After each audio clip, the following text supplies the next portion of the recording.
All right, guys, it says that we are live. I'd like to welcome you all to Caliber Corner episode number 48. We've got some pretty interesting topics today. These are all viewer requests with the exception of the first topic. So today, Caliber Corner number 48, we're going to talk about Nebraska Cornhusker FUDDball, and ammo storage, range bags, and should I bother voting? Now, these are all viewer requests with the exception of the first topic. Before we do anything, we'll go ahead and take attendance and see who's with us today. We'll go ahead and check the gun channel side to see if anybody's joining in over there. Looks like we've got G-Webs over there. Good morning, G-Webs. Tony is there, and Tony's with us today. We've also got Paper Plane Crash with us, too. Let's let these guys know good morning, so they're ready to go. And then over here on the YouTube side, we've already got a very lively crowd going on. Nightwolf was the first one to check in with us. Scott P79, David Bowling, Frank Hellman, Cadillac Jack, DTEM62, Grim 90's with us. Yes, Grim, we've got that cup of coffee. And WB is with us. So we've got a little bit smaller panel this morning, and that's okay. It's going to be kind of a busy day for people, a lot of stuff going on. So let's go ahead and let everybody introduce themselves, plug the channel if they want to, say hello, and we'll go from there. Tony, how's your world going, man? Hey, good morning, and thanks for inviting me in here. Yeah. Basically, you can catch me from most weekdays, although we've not been good about Monday and Tuesday lately on the early watch. And we've been starting between 8 and 9 o'clock Central Time. AM. Yes. Yeah. Okay. Oh, Jesus Christ, I'm in bed by 9 o'clock p.m. Man, I was out at 9:30 last night, dude. It was terrible. I couldn't believe I crashed. But so no, that's good. You guys are getting you're keeping the show rolling. It's a great show. Your show and G-Web's Daily Gun Show were the two shows that got me into firearms online, podcasts, firearm videos, just getting myself active and involved in the 2A community. You guys did it for me, so thank you for doing what you do. Keep it up, man. It is a great show. Check it out on gunchannel.com. I got to throw out a huge kudos to G-Webs for filling in the hosting while Jimmy's not able to. Yeah. He's way over and beyond. Okay. So thank you, sir, if you're listening to this. Cool. Yeah, G-Webs does a great job. You guys have had a lot. I've been working on stuff during the day. I've been joining in, chatting with you guys, and you guys have had some really good topics, a lot of good discussions out there. Good stuff, man. Good stuff. All right, Sandhill Shooter's with us this morning. How you doing, man? Good morning. Thanks for the link. I am doing my typical Saturday routine, heading to work, so I'll hang with you guys as long as I can. Well, we'll get to that Nebraska Cornhuskers football topic early because I know that you're a big Cornhusker fan. I'm a Cornhuskers fan, and we got to get this out there because we're doing this because we're trying to raise some awareness about the situation, right? And guess where these guys live. What's that? Guess where these guys live? In Nebraska. Tough guess, but it is something that can affect people outside of the state too, which I think is kind of a big deal. So Sandhills, anything you want to plug, man? Channels, merch, anything out there? What's going down? You can find me all over the place. You can find me on YouTube, on gun channels, on Patreon, Facebook, Instagram. Okay. Same name, same computer. Go check out some videos. I've got a couple new videos that I put up this last week featuring one of our cats. And you know what? There's not a ton of views on that. I hope they're really good, but if nobody's watching them, nobody knows if they're good or not. So go check those out for me, and let me know what you guys think. I want to see some comments on those if I can. Other than that, go Big Red, man. Hey, right on, man. Right on. Heck yeah. All right, cool. Squib is with us. Squib just joined in. Squib, what is new in your world, man? What's going down? Oh, not much. Got your coffee? I might work on some reloading this weekend. All right. Well, you might like this first topic, Squib, because it's one of those things that could personally affect a member of your family when we talk about football. Because I know you got a son that's a big football fan, right? Enjoys playing. Yeah. He's an aspiring young football player. Okay, and we'd love to recruit him here in Nebraska, but we'll have to see about that. So we'll get to that in a sec. Squib, any shows you want to plug? Anything that you're interested in?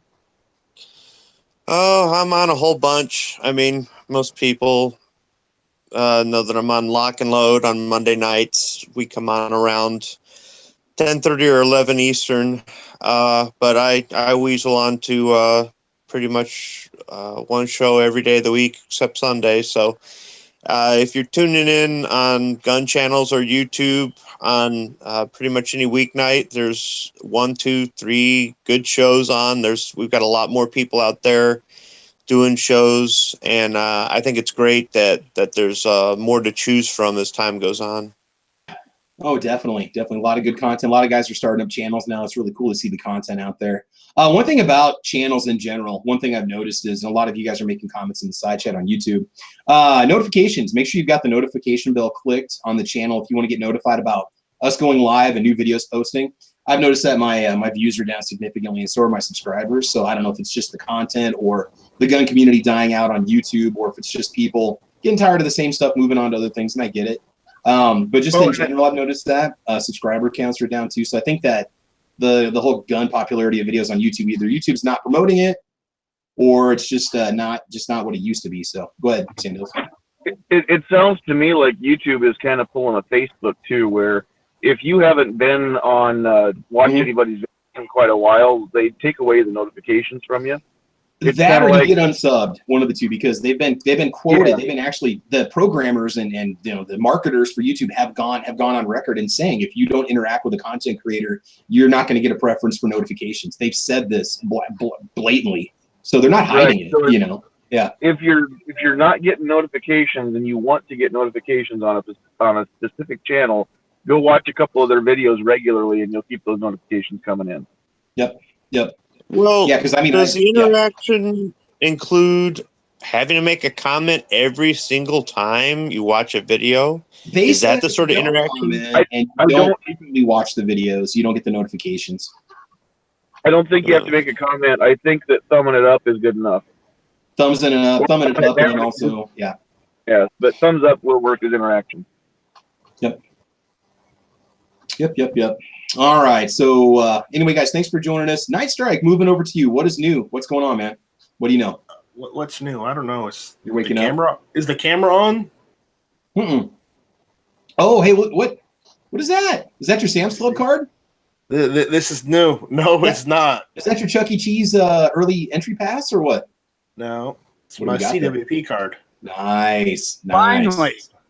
So, I did a video the other day, but not everybody watches my videos apparently. So, the Earth was in its early stages of crust formation when you first applied for that permit, and now we've got vegetation and volcanoes. How long did you have to wait for that thing, dude? I got it like Tuesday. No, but it was 16 I got it Wednesday. 12 weeks? I know. What was the total wait time? I don't remember, but it was over 100 days. Yeah, easy. It was at least 3 months, if not more. So now I literally had to call a South Carolina law enforcement division's director, the guy at the top, to try and figure out what's going on. And I got his assistant, and she went and steered me towards the people in charge of the department, and they went they went and checked into it. Were they just a backlog? So many people have applied for it, they can't keep up, or what? Yeah, that, and they shut the whole department down for 3 weeks. Well, that's great. Well, budget cuts or what? No, they were switching over from a paper to a digital system, digital online system. Okay. So what about shows? What are you doing these days? You've got several programs that you're putting out there on gun channels. YouTube, there's always the best.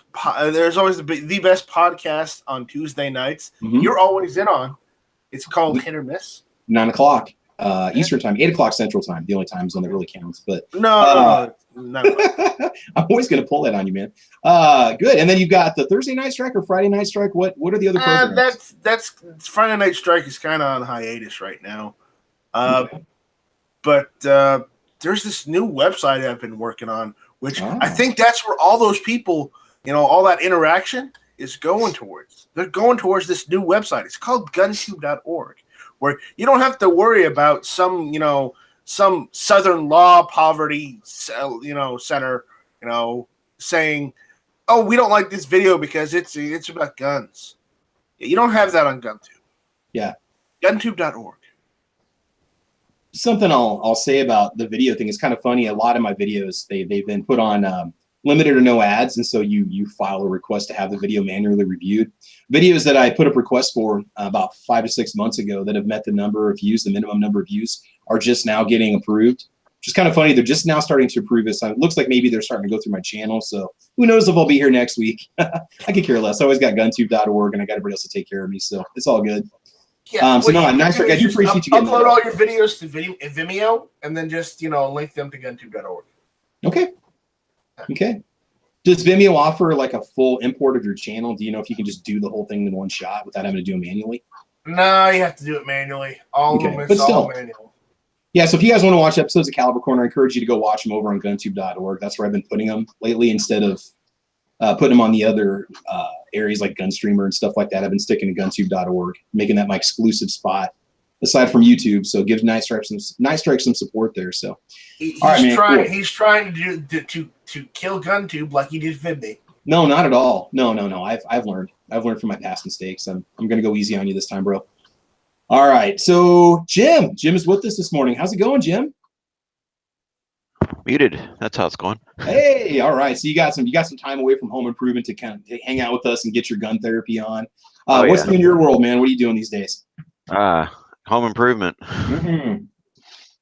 I think you have a chance to go to the range at all and just get out there for a little while and just kind of play around, or? Not really. It's been rain. Maybe I will this week. It's been rained out a lot, so. Okay. Yeah, I hear you. And then you got to deal with the heat and the mosquitoes and all that fun stuff too. So. Yep. All right, cool, man. Well, thanks for joining us this morning. A lot of good topics, and I think it's going to be a lot of fun. So, AWAG 1000, what is going on, bro? Good stuff, bad stuff. What do you want to hear first? Yeah, let's get the bad out of the way. Let's get the negative out of the way so we can end on the positive note. What's the up? negative? He's in New Jersey. That and with the negativity is I basically have to wipe all of my social media accounts because apparently one of the people that I keep my Instagram and my Facebook separate for a reason, because most of the people that I friend or on Facebook are left-leaning people, but they're good people, I go out and I talk to them, and they don't know that I have guns, but one of their friends apparently was on their account, and they pieced together that I was AWAG 1000 on my my Instagram, and now their friends are like sending hate mail towards me, and I'm just like, all right, I'm done with this. So I'm just like removing all of my social media accounts right now. So why is this going to affect your job? It potentially could. So so guns and social media are having an impact on what you can do, your options. You guys wonder why I don't like using Facebook or Instagram or any of those, social platforms. I wonder. Well, it's just kind of funny, AWAG, because it's going to steer us into our opening topic here. So, but AWAG, what else is new on your channel? Are we going to see any gun content on YouTube? Or are you gonna put that on hiatus for a while, or what? I'm probably gonna move all of my gun stuff to either gun channels or GunTube. Okay. So. Yep. Well, as soon as you do, right now I'm in the word out. We'll let everybody know to get over there and subscribe to you, so you can get those subs back, so they know what happened, and I support the move to GunTube. Yeah, and right now I'm turning most of all of my gun videos to private. So, yeah. I would say if this doesn't, I don't know, you're working what you consider maybe a dream job, because you're a machinist, you're getting to do those things. And if it wasn't related to your survival, your money, your keeping the lights on, I would just say tell them to go to hell, But I understand where you're coming from, that it could affect you, and you're a young person who's trying to get yourself established and get going. And there's going to be other options that'll pop up for you down the road, I guarantee it. And it's sad that it has to affect you like this, but you're just doing what you can. So yeah. I don't know, man. That's not an easy one. It's not an easy one. No, it's a shame, Okay. Well, and again, this is going to definitely kind of segue into our opening topic. So I think we'll go ahead and get started and talk about this. So I'm going to try to word this as carefully as I can. So Sandhills, I'm going to let you explain this to get the concept out to the audience, because you can probably do it better than me. Sandhills, what is the importance of Nebraska Cornhuskers football in the state, and say hunting and Husker football coaches? For those people that don't understand, we're a small state. We don't have a large population. We don't have a lot to do in terms of entertainment. We don't have pro teams. We don't have One of the ways that I've explained it the most is football is every bit as important to a Nebraskan as it is to a Texan. It's just as big here as it is in Texas, which is saying something. But in Texas, you've got a lot of different colleges, universities, Division I programs. You've got more than one pro team. And so the fan base is diverse. In Nebraska, we've got the Cornhuskers. We've got a few other smaller schools that have football teams. Yeah. But as far as if you're a football fan in Nebraska, 9 chances out of 10, you're a Husker fan. And so it's the only thing we have. And it's a religion to some people here. They go to their church on Saturdays in the fall instead of Sundays. It's such a big deal because in Nebraska, on game day, Memorial Stadium holds more people than any town in the state of Nebraska except Lincoln or Omaha. So Memorial Stadium becomes the 3rd most populated area in the state of Nebraska on game day. It's a big deal here. It's one of those things where kids grow up and their dream is to go play for the Huskers. I mean, the stadium has packed. We've had sellouts for every game is sold out for the last 50 or 60 years. So if you want a good example, when we're done with the podcast, go look up the song. It's by Sawyer Brown, country band Sawyer Brown. It's called the Nebraska Song, and it's about a player that we had down in Lincoln who was tragically killed well before his time. He was still in college when he was killed. But the song is about him. He was a good friend of the guys in Sawyer Brown. And just go listen to that, and that'll kind of give you an idea what it's like to grow up to want to play football in Lincoln. And this kid was even from Kansas. He wasn't a Nebraskan by birth, but he wanted to come be a Husker. Okay, and then in Nebraska, the 3 topics you usually talk about are going to be Husker football, the weather, and hunting, and agriculture. So those are usually the points of discussion. We're not as pro-gun. I mean, we're pro-gun state, but we're pro-gun with limitations. We're not as pro-gun as, say, Kansas, where they got constitutional carry. But we're a big sportsman's paradise. We got 250 public hunting grounds. Guns are part of the culture. Hell, look, I got a camouflage Nebraska Cornhuskers hat. And I know you can get this for other teams. But I'm just saying, this is not uncommon, right? So recently we have a new coach that's been hired. He's a Nebraskan, grew up in a small central Nebraskan town, rural, not far from where I live. And people see this as the next coming of a successful program. Now, he wants to have a good program. He came from University of Central Florida, okay? And so he wants to make sure that the players are of good character and good moral and good standing. They're going to play for the team. They're going to be representing the team. He also understands the impact of social media on youth and how that's used against people many times, okay? So he recently came out and made a statement. Now, this was a statement, and what I'm going to say before I get into this discussion is I'm demanding clarification from the coach exactly what he means about one specific point of his statement, and I'm going to be composing an email to send to the AD, okay, the athletic director at Lincoln, because I want clarification on this topic. I think it's important because it's something that can really affect a lot of people, especially if you just read this article and don't know anything about his background, okay? So what Scott Frost, our newest coach, said, and this was an article that was in newschannelnebraska.com. This was also in the Omaha World Herald. His coaching staff and him are going to be doing social media background checks on players. Not uncommon. Employers do this on people before they hire them, right? They're going to be looking for things that are going to be negative or inappropriate, immoral, illegal, all right? So Scott's direct quote is this, and I'll tell you this right now, if there's anything negative about women, if there's anything racial or about sexuality, if there's anything about guns or anything like that, we're just not going to recruit you, period. So these yeah, are college age boys, and they're going to cancel them out on the grounds of sex stuff. Jesus Christ, they're not going to get anybody. Well, I went ahead and did a screenshot of the article so you can actually see it. This was his actual quote. So, I mean, I would imagine they're going to go to these recruits and these players and say, we want you to play for us, but you've got to go delete those posts. You got to go delete those pics. You got to go delete that account or create a new account. By the way, you got to friend us and let us look at what you do the whole time. It's just the fact that he says if there's anything about guns or anything like that. He didn't say illegal gun activity. He didn't say gang activity. He didn't say posing with guns. So Squib, we're gonna do some role playing here. Squib, your boy wants to play for the Nebraska Cornhuskers. I know you're up in Michigan, right? But he wants to play for the Cornhuskers. He's an awesome player. We're talking to him, Squib. We're going to give him a full ride. And we're going to go ahead and let him play for a Squib on one condition, that you got to go back and delete all those pics of those father-son deer hunts and all those range pics that you posted. Let's pretend you did such a thing. Squib, what's your response to that? If he's getting a full ride scholarship, they're paying 100% of everything. I'm going to tell him, if I were you, I'd delete everything. I'd abstain from posting anything. Maybe just don't even post, not just these things that he's talking about, but just don't have an account, period. For the whole time you're in college, after you got that degree in your hand, do whatever you want.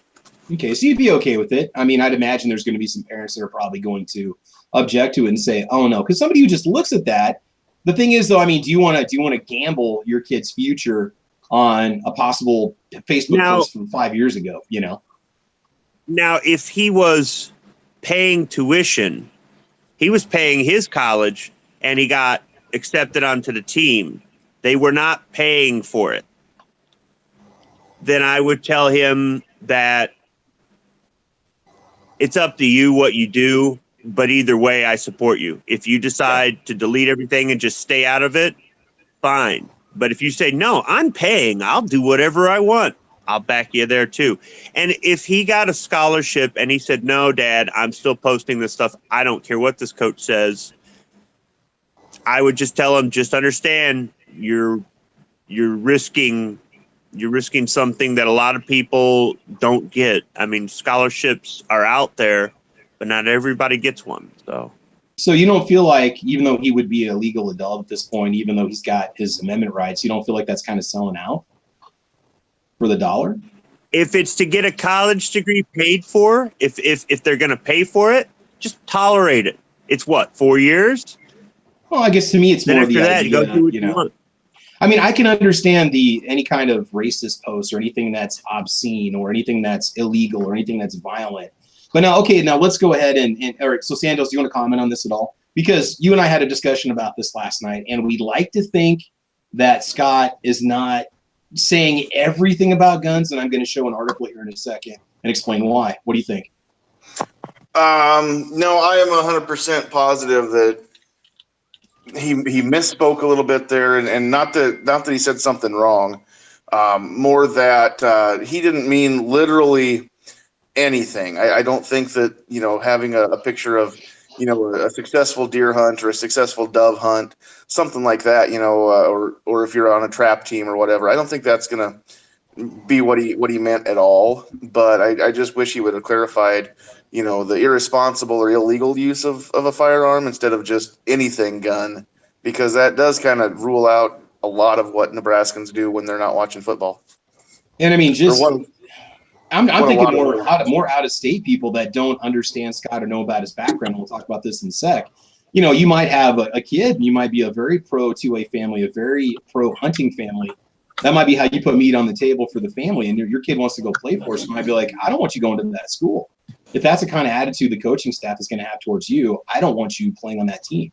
I can understand the checks for things that are illegal, immoral, but I mean, that could even get you into another gray area because you're looking at freedom of speech. What if a kid posts something that's not sexual or not racial, but very political, and it stirs up some controversy with the coaching staff, or it causes a disruption with the players? That kid's not doing anything illegal or wrong. We have to remember on freedom of speech that freedom of speech only means you can't be incarcerated for what you said. It doesn't mean that you're free of repercussions for what you said. Yeah. No, I don't disagree. Right. Your employer, your employer can fire you for something you put on Facebook that has nothing to do with your job. It's BS, okay? It's total crap, but they can. The school stuff, it's the same difference. I don't agree with it, but we're not protected.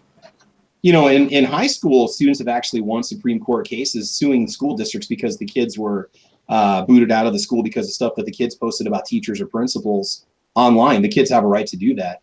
In fact, they tell us as teachers that you have a different standard that you're held to, and kids are allowed, in fact, to criticize you online. And unless they cause some sort of serious mental disorder in you, some sort of trauma that you'd have to prove, they can pretty much say and do whatever they want. I'm just saying I'd hate to see this turn into any kind of litigation or us to lose potential recruits because of what was said. So he said his words, as we quoted, and we hope that it was that he just didn't explain himself enough. He said that anything gun related is going to be a no-no. So anyway, I did some searching around on Scott Frost, and there's numerous articles online where he talks about some of his best memories in Nebraska were the hunting trips that he had and the turkey hunts that he had done. And then I just happened to see this. This was something that was back in April, right?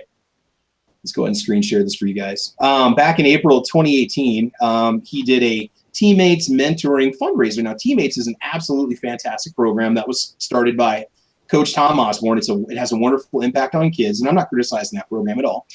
You have an opportunity to have an exciting European tower hunt with the Huskers at the Oak Creek Sporting Club near Brainerd, Nebraska on Saturday, April 14th, 2018. It says you reserve your spot where you're going to get to hunt with the Huskers, where you can spend your time hunting with former Husker greats. Guns and ammo are available in the pro shop. And it said people that are going to be there are former head coach Tom Osborne, Coach Scott Frost, Matt Davidson. Wait a minute. Scott's going to be there. There's going to be guns there. I hope there's no pics posted because back in 2016, you can view photos of the 2016 hunt. I'm just saying that it's kind of ironic that he's a hunter. He's an outdoorsman. He does a lot of great positive things in the outdoors, but to say nothing about guns. And I guess that I really have an issue with that. That's just I'll tell you something that you might consider if he is actually meaning exactly what he said, and that is to convince him he needs to recuse himself from his job because he's violating the terms that he says his players cannot.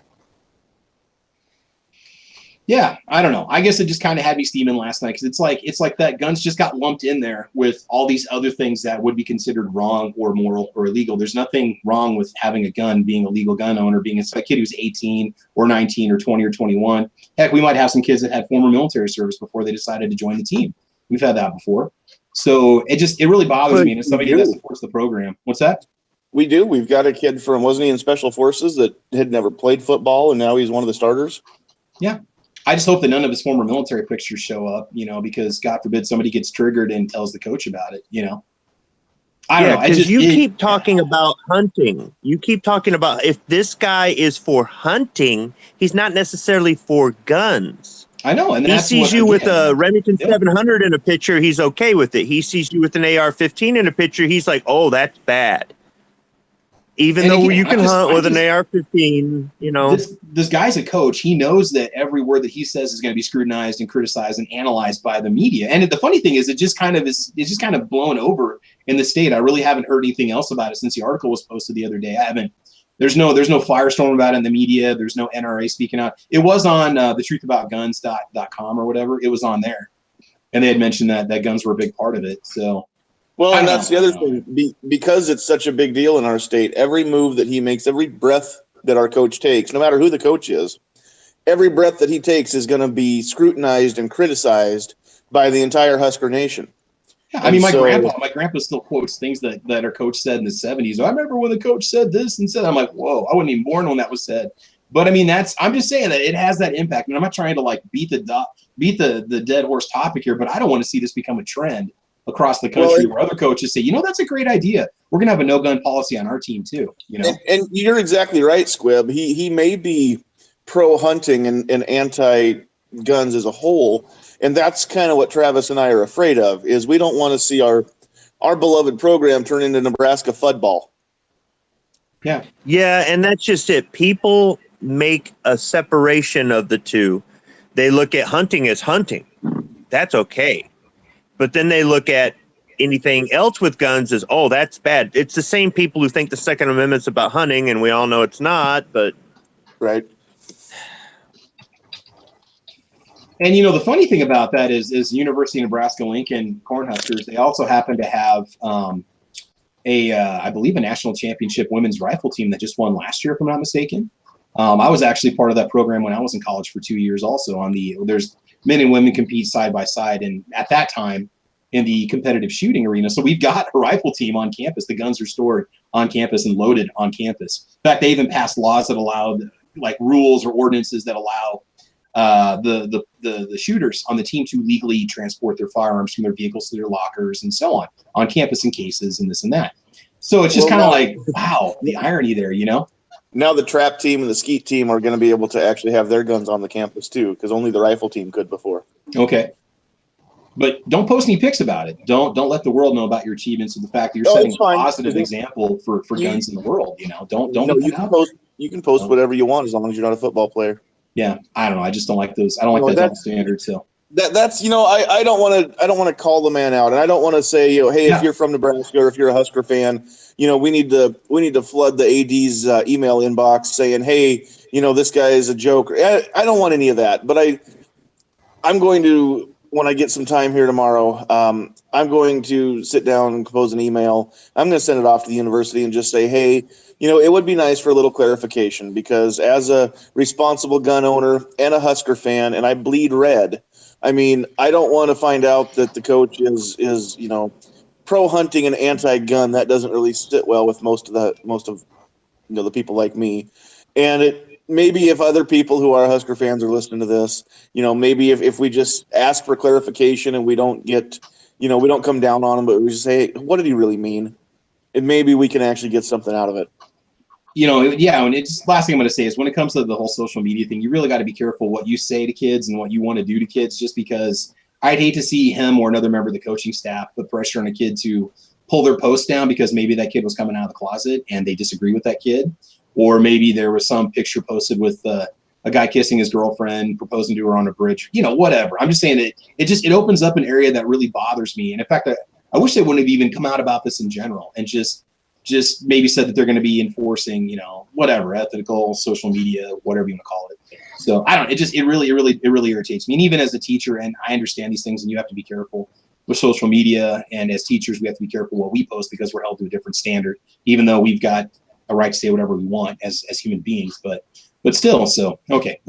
Any final discussion on that, guys? Anything you want to say at all? I mean, Jim, in Texas, you ever heard anything like that at all? Has there ever been any controversy at schools telling kids what they can and cannot do online? Or I think everywhere there's some measure of be careful what you post on social media when you're trying to go to college and get a new job and everything. I haven't heard of a specific program that's like maybe this detailed, but it's common knowledge everywhere. If you post your underage drinking pics and things like that, it's going to come back to bite you in the butt. Yeah, no, we talk to the kids every year. We have stuff that we do during the school year with our own students about being responsible, being good digital citizens, about being responsible and understanding how it comes back. These kids are taught in grade school now. Be very careful what you post online. I mean, I kind of freaked my students out one time. I showed them a website you can go to where you can look up tweets that have been posted by everybody at any time since the history of Twitter started. You can look up any tweet you want to see. Even if that person deleted it, you can look up and see what they said. They're like, I said, don't worry, I'm not going to tell your parents about it, but I'm just saying that there's a website out there. Anybody can find anything they want on Google. Deleted Facebook posts. I don't know about Snapchat. That's a big one that kids use these days. But it just irks me, man. It's just the fact that guns got lumped in there with everything else that you shouldn't be doing online. That really is the thing that ticks me off. And here's the deal. I'm gonna take back everything I say, not wanting to support the program, if he'll come out and clarify his point. That's all I want. That's it. Well, I hope he does, because he should. The thing that bothers me the most is this idea that, it's one thing if you're posting a picture of yourself being all gangster or whatever, or trying to look all gangster with a gun. Maybe that's a gray area, but range picks, perfectly legal activities, perfectly legal things. We're getting to this point where guns are illicit no matter what, and we got to get we got to put pressure on people like these coaches to understand that not everything that has to do with the word GUN is automatically bad. That's why I like to use the word firearm. Yeah, there we go. Yeah, me too. Yeah. Do you think that he was picturing in his head the social media post from that a-hole that shot up Va Tech years ago? You remember the picture, right? Where he's dual wielding Glocks. He's got his hat on backwards. He's trying to look tough. It's right before he went and did the mass murder. do you think that the coach was thinking of that right away, and that's what he just generalized it? I mean, it's another college, right? Yeah, that's true. I think a lot of it just comes from just what kids do on social media these days and how little they think before they post. And he just doesn't want that to. And with social media being such a big thing, it would not be a good thing to have a player create controversy because of something they did, or just these Hollywood types that are being brought up on charges now with accusations. Yeah. It would be good for him to clarify, though, because so many people are falling under this hysteria of, anything on social media that has to do with any guns is a predictor of violence. That's untrue. I'll tell you, I have a real problem with schools or work or whatever requiring you to let them have your social media information. Oh, I'll delete everything first. Where I am, in fact, I don't even use Facebook normally for that reason. I used to, and then I got into it with another person online, and I decided to quit altogether.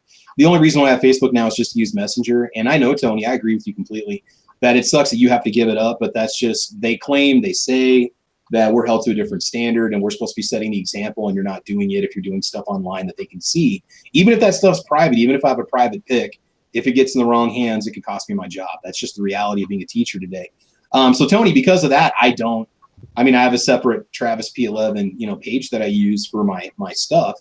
And I'm also very open with my administration about my involvement with firearms and my shooting and my range time and my videos and my channel. I sent a link to my channel to my superintendent. He is pro firearm and he's a hunter also. And I said, I want you to see this. This is what I do. If you don't like it, I want to know now. And that way, if there's any parents freaking out, you have a heads up on what I do. You can see the nature of my channel. I was very transparent about it. And so again, Squib, just like what you said, if they would have said, Travis, it's your channel or it's your job, what would you do? That would not be a very easy decision for me to make, but you got to look at what's writing online. So Squib, I don't disagree with you at all with what you would tell your kid. Okay. You got to look at that opportunity. Okay if you do. You got to look at it like this. If somebody doesn't have morals and standards and stand for something, then nobody will. And sometimes you have to stand up for what you believe, even if it costs you. And then there's other times where you have to go with the flow, bite your tongue, bide your time, wait your turn, whatever it is. We all sell out every single day we get up and go to work. Yeah. We all sell out in one way or another. It's how much you sell out. If you sell out to the point where you lose yourself, you totally lose yourself. You don't stand for anything anymore. You've turned your back on all the things that were important to you, the people that were important to you. That's where you've just taken it too far. But my thing is, it's 4 years of his life. When you enlist in the military for 4 years, you give yourself to the government. They can tell you what to do. This way before there was social media and stuff like that. Believe me, they can tell you what you can and can't say. And some people, that's a deal breaker. And I don't agree with it. What you do once you take off that uniform and you leave base is none of their business, but it is. So sometimes you have to deal with what comes with your career or what comes with your education or what comes with what group you're associated with or whatever it is, if that's what you want, or if it's a short-term objective or it's a necessary, that degree, that piece of paper will follow him wherever he goes and it'll open doors. There are lots of places around here that pay really well. If you have a bachelor's degree in anything, you could walk in there with a bachelor's degree totally unrelated to the job and they'll be like, you're hired. Why? Because you're one of us. Cheese and wine studies, European studies. Yeah, kind of. We had guys doing automotive engineering and program management that did not have mechanical engineering degrees, did not have business degrees. It's kind of like an old boys club. I don't normally get along with people who have a college education, but I understand why people go to college and I see what it'll do. I want my kids to go to college just so they have a better life. They can provide a better life for their kids than what I've done. I still want them to be able to change a tire, though. I would like to draw a distinction between the military analogy and what's going on here. While the military can tell you what you can and cannot do while you serve. They can't say a fucking thing about what you do before you serve, as long as you aren't a lawbreaker. And this college is saying you can't ever have done this. Yeah, I mean, it definitely is going to put. I people on don't high think alert, they're man. saying you can't ever have done this. I think they're saying that you have to remove any pictures or whatnot. Now, how do you remove links to family members and they've got a whole page full of pictures? I mean, That's just Well, it. what I mean, what he's actually talking about is if you are interested in Nebraska or if you're being recruited, then they're going to go look at that. And you might not even know they're looking at you yet. So it's kind of a warning to all high school athletes across the country is, hey, if you're putting this crap up, we're not even going to look at you at Nebraska. oh, that's a good point. Yeah, that's a good point. I see where you're going with that now, Tony. Sorry. all right. So I'm trying to think if we're okay. So I think we got that one covered. We got that out of the way. We'll see if he clarifies anything. I'm going to send my email and just say, hey, I demand a clarification. And like I said, we like to think it was he just didn't state himself completely. But again, as a coach, as somebody who's in the media, all right, you need to be very judicious about what you say, because what you say is going to cause stuff that has a reaction like I'm having right now. So I don't know. It bugs me. Yeah, let me just say too that I am 100% positive that he's not actually a FUD. I don't think that the coach is going to be throwing people out of consideration just because they went pheasant hunting or something like that. But yeah, the clarification would be good because I want to find out if I'm right. Yeah. All right. We'll go ahead and move on, guys. So anyway, that was our little controversial chat for today. I don't usually get political or pick on people in general, but that just had to be said. So we're going to move on to our next topic. And again, these are all viewer requests from my 8,000 subscriber Instagram posts. These are topics that people wanted us to discuss. So we're going to do that. Let's talk about ammo storage. Ammo storage in general, tips, advice, anything you need to watch out for. We'll talk about reloading supplies, powder preservation, stuff like that. Somebody had asked a question. What are your tips and advice for preserving ammo, and are there any brands that store better than others? So, I mean, there might be some stuff you want to look for in terms of long-term ammo storage. AWAC,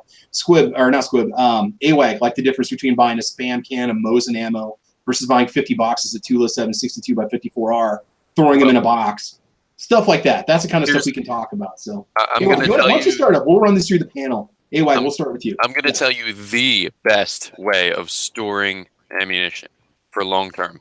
Mm-hmm. Go out to Target, buy yourself a food saver, and get the long rolls of the food saver. It's like the giant roll of bag.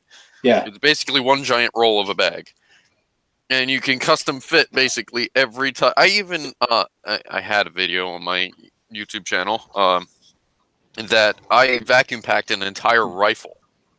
So these vacuum seal thingies are incredibly versatile. They're incredibly durable, and they're waterproof, airtight. And I have a stock of ammo that is. I've done it like when I first started getting into to guns. I have a stockpile of ammunition that I put in my shed that, like, it's been there for 5-6 years. So, and I can crack it open anytime I want to, and it'll be as good as the day that I bought it.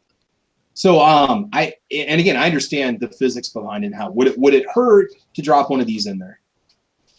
Big old packets. So would it hurt to drop one in there just to ensure that any moisture that's left in there and that gun's not going to be there? Not at all. You go right ahead. These are the larger packets. These are not the little tiny ones you get with like a pair of shoes. These are bigger ones that I bought on Amazon. Paid $12 for I think 30. It's a little expensive, but I dropped one in there. All my ammo boxes. I've got a couple on the gun safe behind me. These, I just swap them out once a year. You can buy ones that actually change color, so you know when it needs to be replaced. They go from like blue to pink, and so you have an idea when they need to be replaced, which is really cool. So get yourself some good industrial silica gel packets and throw those in there. I get those from work. I get those from work by the box. Yeah. If you don't want to buy them, look around. You can probably find them. So my wife thinks I'm crazy. Rumor has it that you can microwave those damn things and restore them. Really? I guess I've heard they're you kind put of them in the oven at about 170 degrees. Okay, well, it might be kind of interesting to actually test one and just see what happens. And if you're somebody that has, say, you got something buried somewhere, right? You've got one of those little just for emergency gun tubes with your shoddy and your box of shells in there. Throw a couple of these in there, seal the tube up. It'll just it's cheap insurance to make sure that what you're storing is going to be okay. So anyway, you do the vacuum sealing for just light stores, just stuff sitting around. Somebody made a comment over on the YouTube side. They just said, hey, just go ahead and shoot it. Shoot it anyway. Yeah, but the idea is that for somebody who wants to stockpile, what kind of steps should you take to ensure that your stockpile is not in trouble down the road? If you live in a very high humidity environment or a salty environment, say on the coastline, AY, do you notice that because you're in New Jersey, or do you notice anything at all with rust in general and steel? Being a machinist, what do you know about that? What can you say? Well, Firearms, ammo. the reason why normally, if I were to just have a stockpile of ammo that's not vacuum packed or anything, I would not keep it in my shed, just for the simple fact that it gets extremely humid. Well, I can't really say extremely because I don't know what it's like in the other parts of the United We start States. going 70, 80% with 80, Yeah, 90. they're upwards of 70. You're getting 80%. saturated. Yeah. Okay.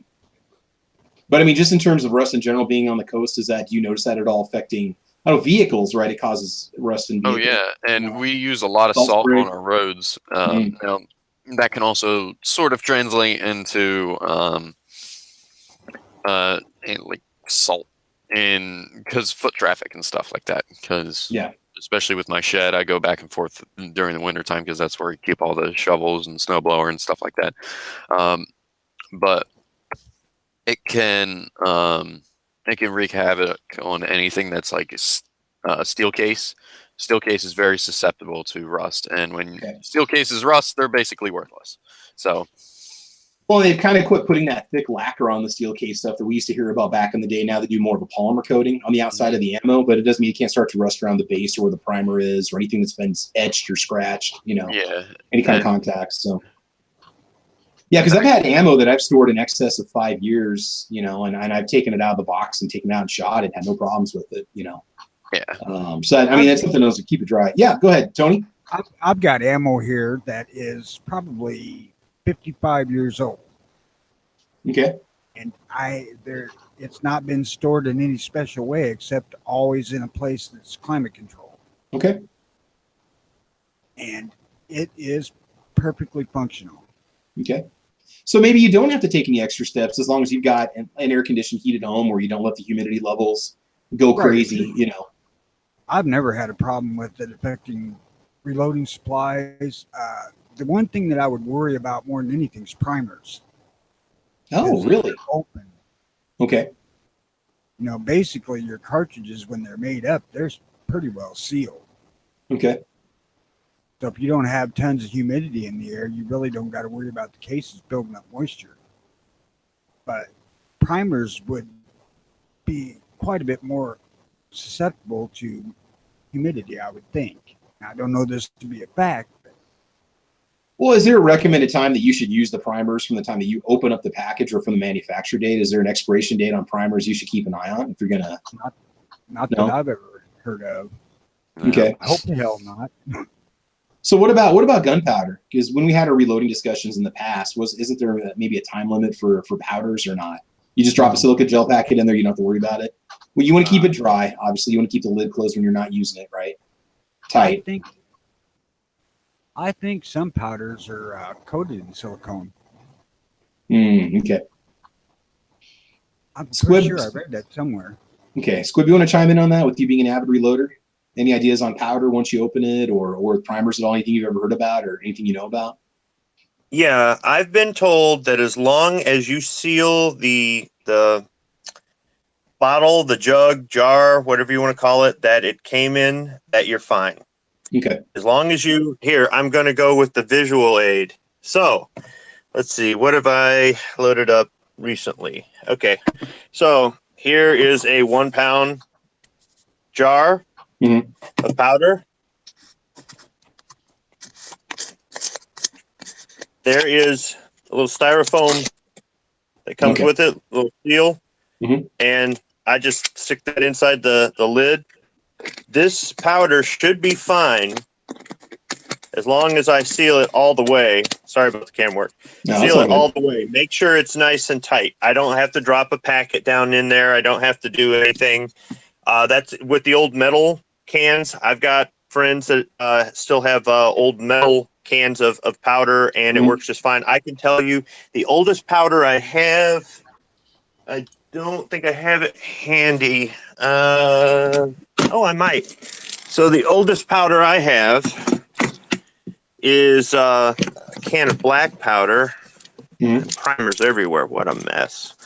So I keep my black powder in a white box. Okay. Where do you get So it? here, let me get that out of there. All right. So this is the oldest can of powder I have. This is about 20 years old, maybe 19 years old. It's a metal can. They don't sell it like this anymore. They sell them now in these plastic cans. But I've used this stuff this year, and it's just a little metal cap. I keep it sealed. Now, I don't know if black powder is more hygroscopic than smokeless powder. I'm not sure, but that's the best example I have of an older can of powder that just maintained it. As far as the desiccant packs, the metal ammo cans that you can buy at the surplus store have got this rubber seal. They'll seal up if they're pretty good. They can bow out. They can wear out, but little I do desiccant the packs. same thing. Yep. I'd like to personally thank every lazy person at work who never changed a toner cartridge on all of the copiers, because one of these comes in every toner cartridge. It became my job, and I just keep these in here as an extra precaution. The same thing with the commercial cans that you can get, right? Look for the rubber seal. Some of them don't come with that rubber seal. This one's orange because it's for fishing or whatnot. But I mean, they sell it in Bass Pro Shop. But you can store your ammo in these too. Okay. So I would say make sure you get a box with a seal. Desiccant packs are a good idea. If you need a big one, they sell them at Bass Pro for I think $8 or $9. They sell big ones that you can put in a gun safe. And try to keep it in an environment that if you can keep it in air conditioning, do so. But yeah, I try to keep it in a cool, dry place. When we stored ammunition on the ship, the ship's magazine was down in the bottom of the ship, in the center of the ship. It was the most stable part on the ship. It was also the coolest spot on the ship. When I was in Somalia, every time they wanted to send me down to the magazine to get ammunition because our elevator was broke, so we had to manually carry it from the bottom of the ship all the way up to the flight. I did not mind going down there because it was nice and cool down there. So I've tried to store ammunition in a cool, dry place. I mean, my primers are still in the boxes they came in, but my reload area is air conditioned, so I guess it's okay. Yeah.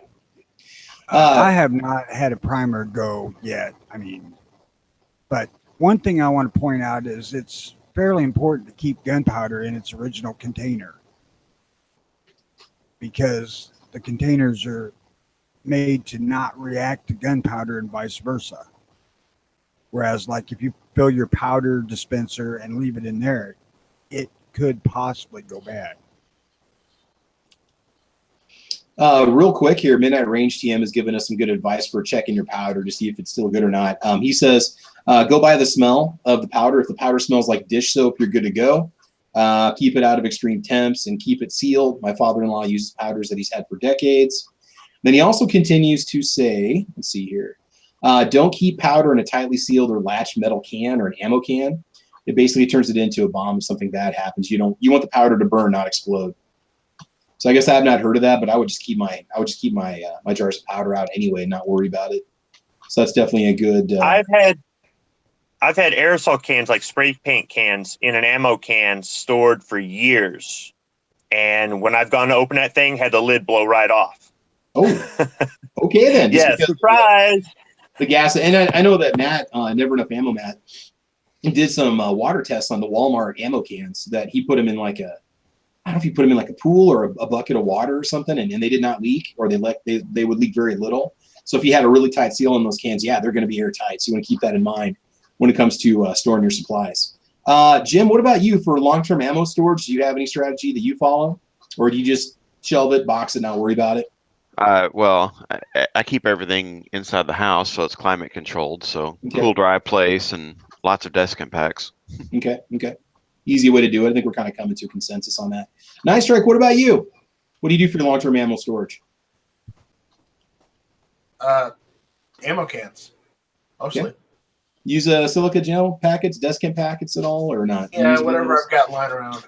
Okay, cool. So that does the job. All right. Sandhills, long-term ammo storage. What's your strategy? Let you know if I get enough built up to store it long term. There you go. That's what happens Right when now, you fire that expensive 270 round. You can only have like 2 boxes at a time because it's so damn expensive. No kidding. Dude, it's all the way up to $22 a box for the stuff I shoot. I had 243, man. That stuff gets kind of pricey after a while, especially if you want to go out and practice with it a lot. I know. All right. Once you buy 5,000-6,000 rounds, you're getting into some money there. I couldn't even imagine.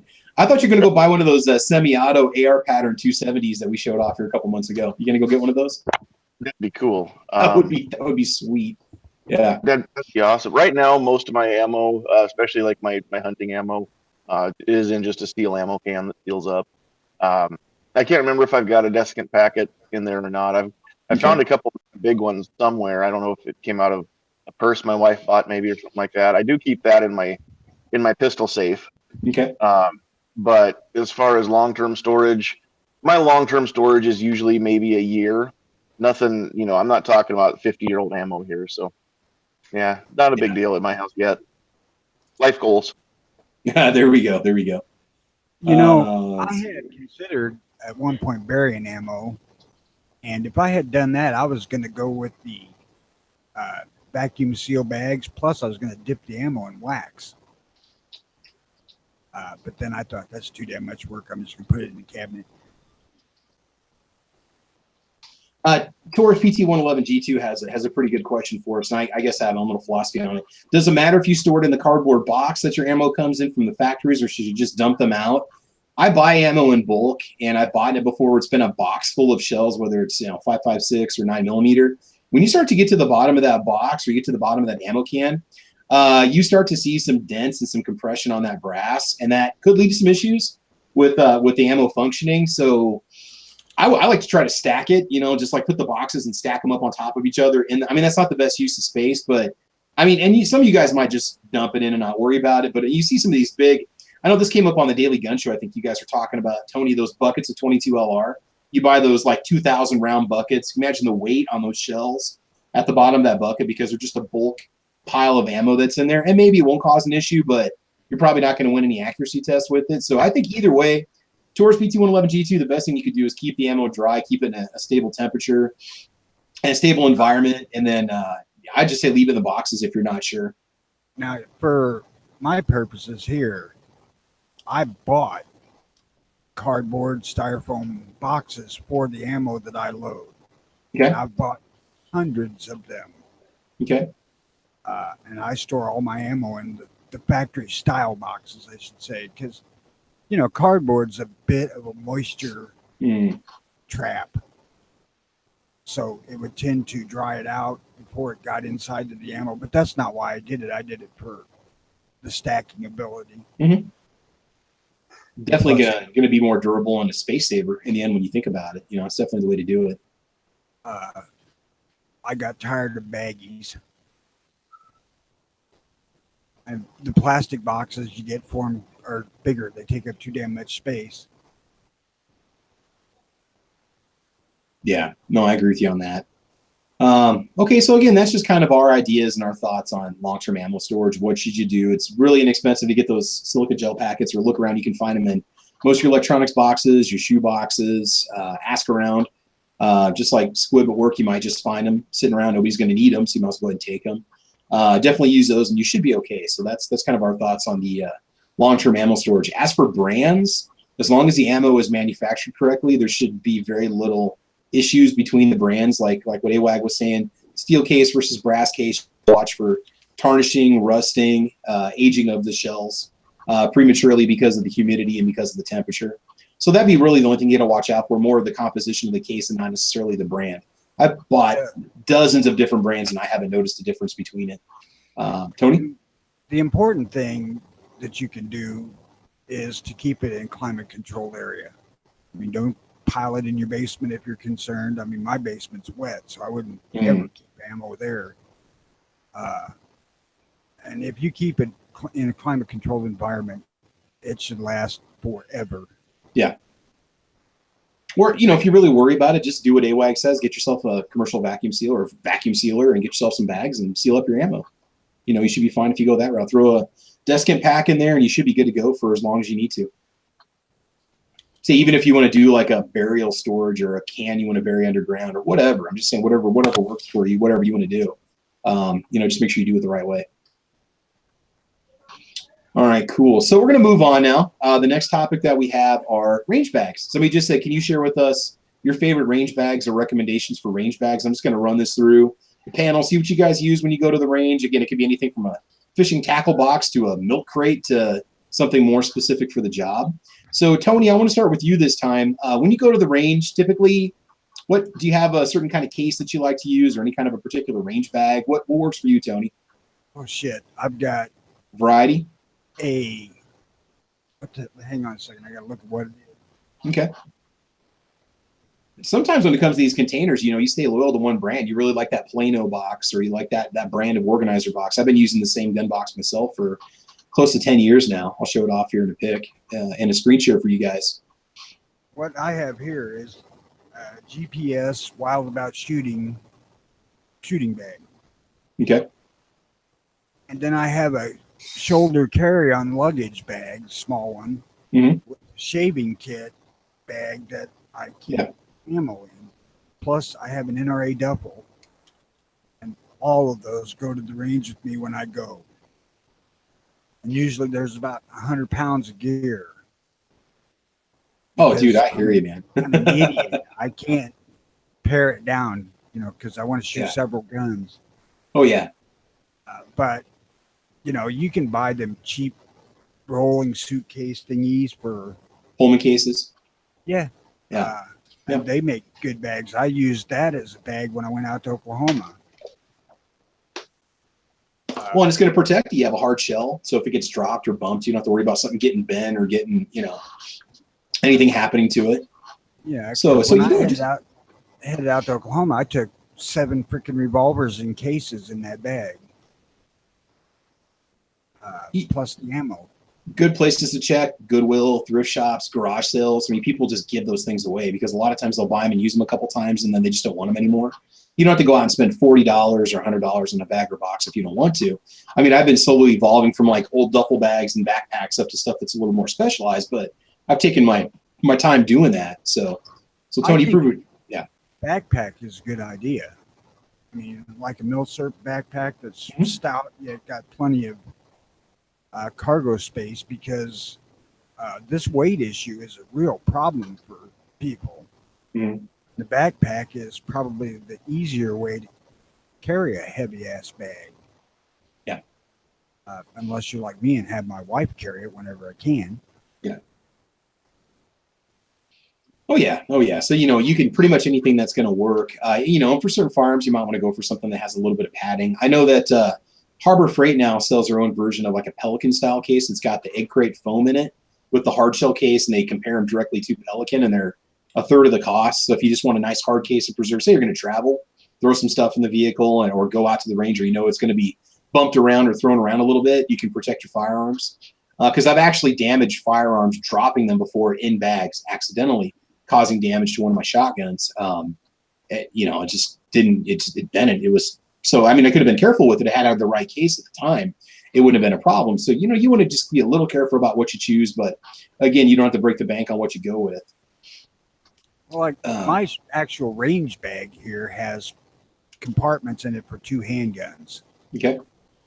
And then you could conceivably put a third one in the middle of those 2, because it folds open there. Plus, it's got magazine storage and storage for all kinds of other crap, your glasses, tools, Gear Pro. But honest to God, it isn't worth the $60 I paid for.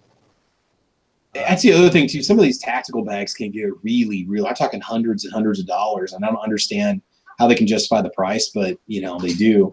Yeah, you can really drop. You can spend whatever you want on range gear. I mean, it's crazy what the prices run on it. Look around, you can find some. I got a couple recommendations for you on some sub $100 range bags that I'm going to show off, but there's a lot of options that are out there for you. I think that's what's important to remember.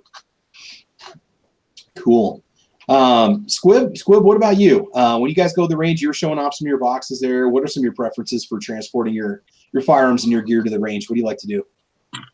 So I just went and bought a duffel bag at Bass Pro. They had a deal where you get a bag inside of a bag. They had a small bag, and when you unzipped it, the tote bag, duffel bag, whatever you want to call it, was folded up inside that small bag. So we used a small bag for PPE, safety glasses and ear pro, right?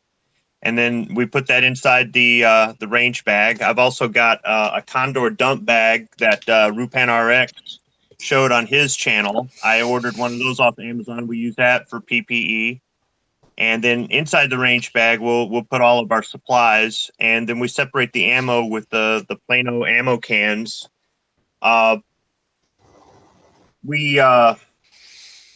If I can stuff everything in that bag and throw it over my shoulder, I'll do it. They get pretty heavy, but it's just a walk from the parking lot to the shooting station. It's not too bad. I've seen bags that are leather. I've seen almost kind of like a really big purse or piece of luggage. I've seen people use the NRA bags that you can get when you renew your membership or whatnot. I mean, they're free. If they don't last, who cares? Throw it in the garbage when you're done. But I think it's just whatever will fit your gear. Eventually, I think I'd like to get a smaller range bag and then multiply it by 4, and then everybody carries their own stuff. That would be nice. Gotcha. Again, lots of options, man. Sandhills, what about you? What do you typically use when you just want to go out and just do some shooting, or you're going to go to the range or go on a hunt? What do you typically take? Do you have any specific gear that you use? Well, you might be working. You might be talking to a customer. So, okay, Sandhills will come back to you. Nice strike. This is an awkward question. Because I know you just walk out in your backyard and you're done. But if you have to travel with a firearm, what do you do? Well, I've got a couple fabric cases that I have, just those standard hunting fabric cases that I can throw 1 or 2 rifles in and just go. Mm-hmm. That's pretty much what I've got. As far as handguns, I just throw them in a spare backpack. Okay. Yeah, so that again, that's what it comes down to, just kind of keeping them. Now, do you put some kind of foam in, or do you wrap them up in a towel or something to keep them from getting bumped around or scratched or dented or anything like that at all? Do you just not worry about it? I just don't worry about it because, quite honestly, to me, my guns aren't really supposed to look pretty. They're supposed to be useful. And if they're not, if they're scratched, okay, yeah, that sucks, resale value. But I'm not looking to sell any of my guns, period, ever, unless I have to. And yeah, they're tools that are meant to be used. I don't give a damn if it's got a scratch or something because one rubbed up real hard against the other. I don't give a damn. Gotcha. So, if it looks used and abused, then it's mine. Yeah, there you go. A little bit of tender love and care on that one. Cool, man. All right. Not saying don't oil them, though. Well, yeah. I mean, you still clean them, you still take care of them and stuff. You just, when you transport them, it's just they're going to get bumped up and dinged and so on, and they're going to get range worn, right? Let's see. All right, so Jim, I'm going to show off a picture of this one. Do you want to talk about this real quick, the Beretta USA bag? Yeah, and actually, go ahead and pull it up. I found this on Amazon, and I was looking specifically for, quote, range bags, and found this. Mine's all black, but it's the same thing. Can you see it okay, Jim? Is it showing up on the screen? Yep. Cool. You're kind of scrolling around it there. Okay, I'll leave it. No, it's good. It's not huge, but you can with that center compartment. I actually put quite a bit of stuff in here. I throw the iPro. I've been known to throw 2 sets of headphone type ear pro, eye pro, a can of CLP, mosquito repellent, an AK cleaning kit, 2 handguns, about 8 magazines. I just, it gets heavy, but you can load it up. The only thing I don't like about this one is it doesn't really have good strap loops to hold magazines. I just kind of put them in the side pockets. Okay. But it's got a bunch of nice little compartments for, I'll clip a pin on the inside of one of the pockets of the main middle compartment. That end pouch that's on the right hand side of the screen there, I stuff full of packets of foam earplugs. I can just put a little bit of everything in there and grab it and go to the range, and I'm pretty much good to go. That's not a bad little bag. Kind of reminds me of, I bought a tackle box bag at Cabela's where you put your tackle boxes in it, or you put your little compartments of your tackle for fishing. And that's a nice rectangular bag, like a big shoebox with handles on it. And with that squarish area, you can really dump a lot of stuff in there. I think that's makes it very, very flexible and very usable. Right. That's a cool looking bag. I think I got an email from Beretta that was on sale. That's $44 for that one. But if it covers everything you need, if it kind of takes a place of 2 or 3 separate bags, you're more or less accomplishing your goal, Right. And it's it seems to be well constructed, and the zippers stay together, and it's not ripping out the liner or anything. So cool. Obviously you can't throw a rifle in there, but you use rifle bags for those. Yeah.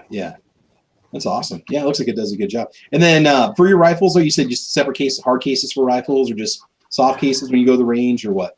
I have soft cases. I have one that's carbine length, and one you could fit a shotgun or a full length rifle in. Okay, cool. Just nice. 2? I got so many of them sitting around. I don't have that many long gun cases. I also have a little 2 handgun. It's about the size of a large book that you can just throw 1 or 2 handguns in with maybe 1 extra mag each, and carry that extra if the range bag gets full. Because I throw a bunch of stuff in my range bag. I try to have a little bit of tools, set of Allen wrenches, a screwdriver, just stuff that something comes up at the range, you're not necessarily stopped. But you make adjustments or tap something out if you have to. Right. Back to me being kind of foolish about what I'm willing to carry at the range. I have 9 of these damn cases, so I can take 9 guns.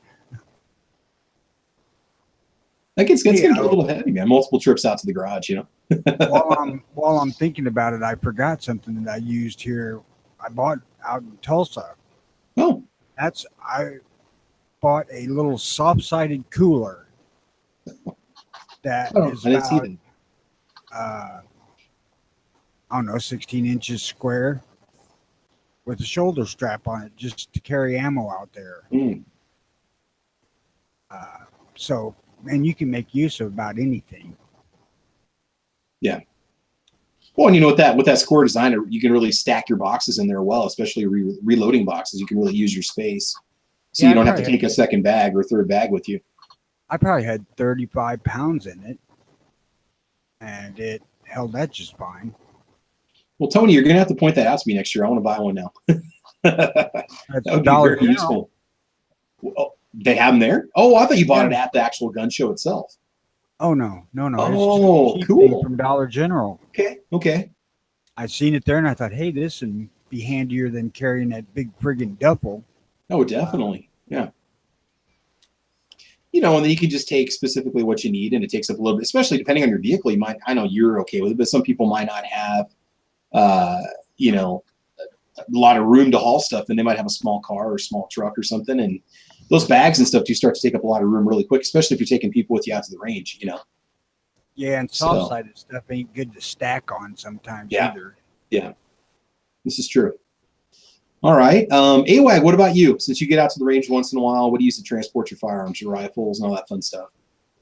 Usually what I do is, since New Jersey transportation laws are so obscure and vague, it says that the bag has to be fastened. So what I do is I actually just wrap ever like. Usually, I take rifles because that's all I have. If I take a pistol, it'll be in the pistol case. But I'll wrap the rifles in like a blanket and then I'll tie off the ends. Oh my God, that's crazy. So you gotta do that. I mean, to tell you the truth, it's a lot quicker than a rifle bag. It's a lot less how do you say it? Noticeable if you're a passerby, so you have to stop at like a Wawa, and most of you people inland don't even know what a Wawa is. But it's a gas station with the best sub sandwiches on the planet, bro. Hell yeah, it is. Thanks to you, I know that. I gotta if you stop for gas, nobody's gonna peek around the corner of your car and say, "Oh, this guy's got rifles in his cars" or something like that. And it's there's a blanket in the back of his car, and people aren't gonna think twice about it. So that's, and usually I'll put stuff in like an unobscure like backpack or something, like my range goods, ammunition, that kind of stuff. So I try to keep things on the down low.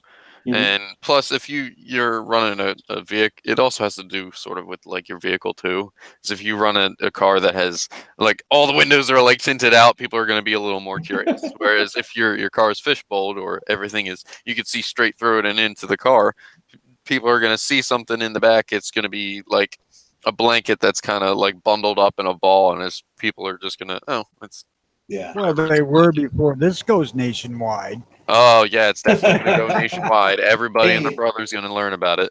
Squib, I got a question for you. Squib, did you like how I transported my rifles to and from the range? You remember that? You know, my vehicle? You're like, state. Yeah. So Travis says, "Yeah, could you get the AR-15 out of the back of the Jeep?" Like, yeah, sure, no problem. I open up the back door, look in there. There it is, just laying on the back seat. I think it had a mag in it. Of course. What good is a gun if it's not loaded? And well, I didn't chamber check it or nothing, but I mean, it's just like, what's going on here? Because in Michigan, you've got to transport them in a case, and the ammunition cannot be accessible. So, for example, when we go to the range, these Plano boxes we use, they go in the trunk. Yeah. And then the guns are cased and they're put inside the truck. So each state has different laws. So it's kind of, in your state you can do that, but I'm sure there's something here I can do that you can't, and vice versa with other states, and it's a trade-off. Poor AWAG, he can't do anything. I mean, I could stop for gas, and that's all I'm legally allowed. Gas and sandwich at Wawa, and that's pretty much it. So, now Nebraska, I didn't see a problem with it, Travis. Once you explained that it was a law, I just didn't know anybody did that anywhere. So, and it was personally, I think everybody should be able to. The only thing is, if you've got it out in the open like that, and you do stop somewhere, you don't have a blanket to cover it underneath. Somebody walks by, they might go free gun because all you got to do is smash that glass. And I do. I do keep a blanket in the vehicle for shooting, and I do have like a little sun visor I can pop out that's black that you can't even, when you look into my vehicle, you couldn't even see it. So, but since we were just going to the range and coming back, I didn't worry about it. I may be dating myself a little bit here, but when I was a young man, been married a couple of years, I used to run around with 3 guns in the back window of a pickup truck. A shotgun, a rifle, and a .22. You might not have had to worry about people stealing them back then. I don't know that it ever occurred to me. Yeah. You still see some occasional gun racks roaming around out here where I live, but a lot less than I remember when I was a kid. With us in Nebraska, you're not allowed to keep a loaded shotgun in your vehicle, but you can't have a loaded rifle. The reason why with Nebraska, and this is what I've been told this is what I was told in my hunter safety class when I took it, is that it was, I think the ranchers and the farmers pushed through the legislation to get that allowed because they wanted to be able to have their pickup, have the rifle behind them, and go supervise their cattle, or their livestock. And if they'd happen to see a coyote or a fox or something, or come upon a rattlesnake or something, they wanted to be able to protect their livestock or themselves while they're out in the open range in the pasture. So, I mean, Sandhills, you can check me on that, but I'm pretty sure that was the reason why. So because of that, we're allowed to have. Now, I don't keep one in the chamber just for safety's sake with my AR. So especially when I go to the range, you're supposed to have the gun cleared and unloaded anyway. You're not supposed to have a round in the chamber. So I don't, just because of being safe. I don't want the gun to get thrown around in the vehicle and have it go off or whatever. So, but yeah, no, for here, that's what you, but for shotguns, you're not allowed to, because they don't see the shotgun application the same as the rifle application when it comes to protecting livestock. And I understand that. I get that. I mean, it shouldn't make much it of a was difference. kind of cool. I mean, and once you explain the law, it was kind of cool. It's like, oh, why can't we have that? But yeah. Yeah, I don't really mind transporting them in the case. When we get to our range, they want them in a case unless you're open carrying. If you've got a sidearm on your hip in a holster, they're fine with that, and you can carry that on the range. When they do target checks, if you holster your sidearm, you can carry it with you over the yellow line. You can carry it with you downrange. You can carry it wherever you want. It has to stay in that holster. If it leaves the holster, you're in trouble. Yeah. But when you're carrying guns up to the range to sign in and get assigned to station and all that, they've got to be cased. Yeah. So even if they would let us just open carry inside the vehicle, I'd have a case anyhow. Yeah. All right. Yeah. This is Right back. Something with the me having guns in the back window of the truck, I couldn't have them loaded. We can't have a loaded long gun in our vehicle, but I can have all the damn loaded handguns I want, as long as they're out of sight, because I have concealed carry. Yeah. And see, some places want them in sight. There's no damn It's kind of limit the on opposite. how many I can carry. Yeah, in Nebraska, if you don't have a Now, concealed I don't- carry permit, your pistol has to be out on the passenger seat or on the dash if you're driving around in your vehicle. And then when you're parked, you have to lock it up in your glove box or in a lockbox in your vehicle. That sounds like a great Yeah. place to have a handgun if you have to make a quick Oh, I know, stop. your dash. I know it's. I know on your passenger seat. It's like, what about your passenger? What are they supposed to do with it? Put it between you? Put it on the floor? You know, it's the law is So just so before- stupidly written. Yeah. Before there was a Google to look at so you could check the laws before you drove through a state, I would Mhm. actually call each state I was driving through and talk to the state police or the highway patrol or whatever they had, their state agency, not the local agency. And I would say, I'm traveling through your state on my way to this state. I'm going to have firearms. What do I have to do? Whether I had done it 6 months before, a year before or not, just in case something changed. And I had one cop that didn't know the difference between a fully automatic and a semi-automatic, but other than that, they were all pretty good about answering my questions. And in Kentucky, now this may have changed because this is a long time ago I made this phone call. They said you can carry it as long as, or you can have a loaded handgun in the car as long as it's on the dash. When the cop pulls you over and he walks up to your vehicle, he wants to see that gun. He wants to know where it is. Yeah. And I'm thinking, but wouldn't it be better if it was out of sight and that sort of, not that I'm going to pull it and do something evil, but if it's out of sight, then that's one less thing he's focused on and nervous about. And they're like, no, we want to know. So he said that you could carry it. You could have it in your vehicle. Just make sure it's on the dash. It could be loaded and everything.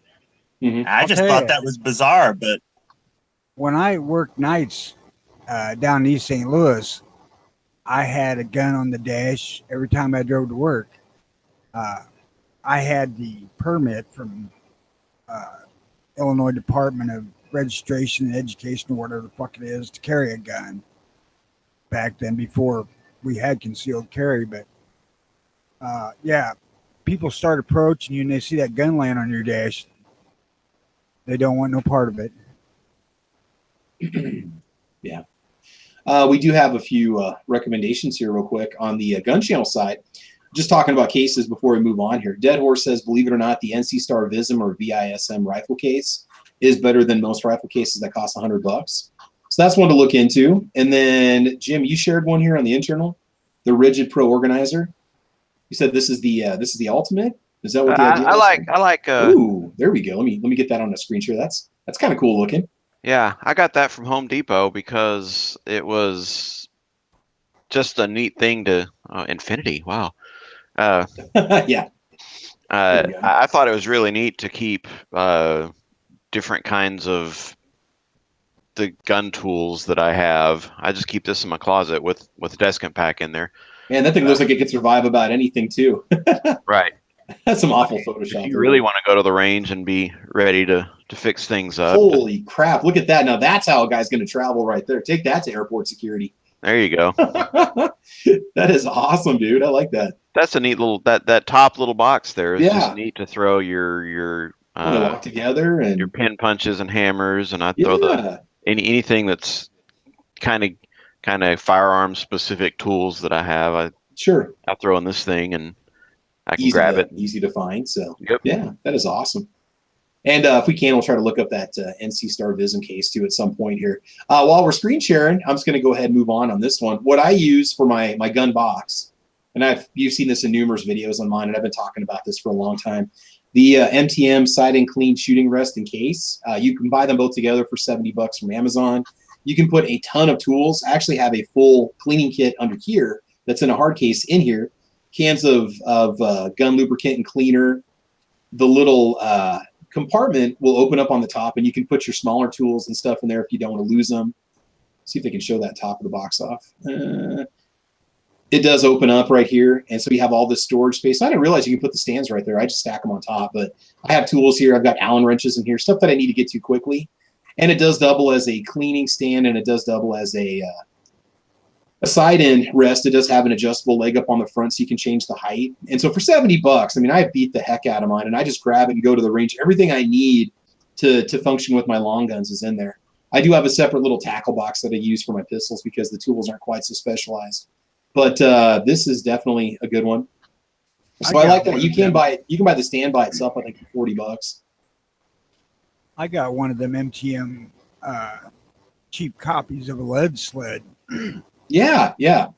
And God, that thing's tough.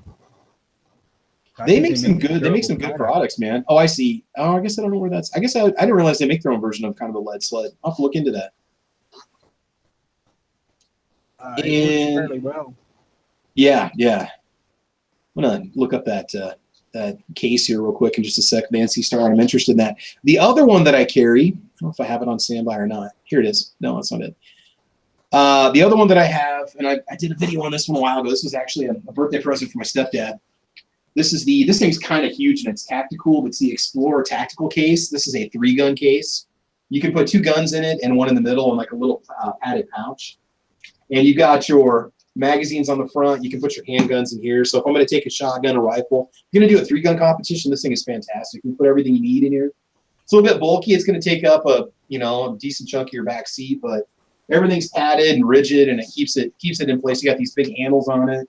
Now, what I really like about it is if you really got to hike, or you're going to be hauling stuff, or you're going to be flying, on the back, you've got these padded back pad straps, whatever you're going to call them, and you can put it on in order to just haul it. Especially if you can't carry stuff on your shoulder, but you can lug stuff in a backpack style. You put that on there, and you can take it too. So if I'm ever taking a couple ARs, AK, or shotgun to the range, instead of carrying 3 different hard cases, I don't have a lot of room in my Jeep to put stuff in the back seat. I just bust out this beast right here and just take it with me. It weighs about maybe 7 pounds, 8 pounds, but then you get all your guns in there and you can haul all of your stuff. Now this guy, they start at $45 on Amazon for the 36-inch case, and I think they go all the way up to 52 inches, if I'm not mistaken, and they go all the way up to around $145, I think $125. That's just the Explorer Tactical Soft Case. So that's definitely one of my favorites too. I really do enjoy that one. And it comes in different finishes and colors. You can get camo, you can get olive drab, you can get, pretty much whatever you want. Let's see, NC Star Vism rifle case. I'm gonna look that up and see if we can find it. So that's one that I recommend. And this might be the one that Dead Horse was talking about here. Let me go to a screen share again and show this to you guys. Kind of bouncing between a bunch of screens here. All right, so this is the NC Star Vism, the double carbine case, and that's kind of like the one that I have. You can get it in different kind of finishes, or different patterns, I should say, blue, black, camo, green. So let's just select one. Let's take the 36-inch case and see what comes up. So $57.92. It's $12 cheaper than the one that I showed you guys. Oh, it does have the same backpack straps on it too. Mine is designed to hold 3. The difference is that little middle flap that you see there. Mine opens up like a taco, and you can tuck another rifle in there, and so when you close the case and zip it, it'll pad it. It's padded right in the middle of between your 2 other guns, and so you can definitely go that route. I just wanted to get one case that I could take everything in, or I asked for one case I could take everything in, and parents kind of pulled through on that one for me. So they made it easy for me to haul my stuff. So I do like to be able to use that one too. It's definitely one of my favorites. But yeah, definitely the Side and Clean gun rest box. That thing is just awesome. That thing works really well. Jim, don't you have one of those too? Or do you have the stand, or do you have both parts? None of the above. Oh, okay. Somebody here has it, bought a Side and Clean. I've Maybe. got one.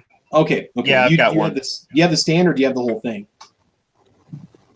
I didn't know it came two different ways. Oh, no, you get the stand in one part, and then you get the box in the other. You put the stand in the box. You can buy them together, or you can buy them separate.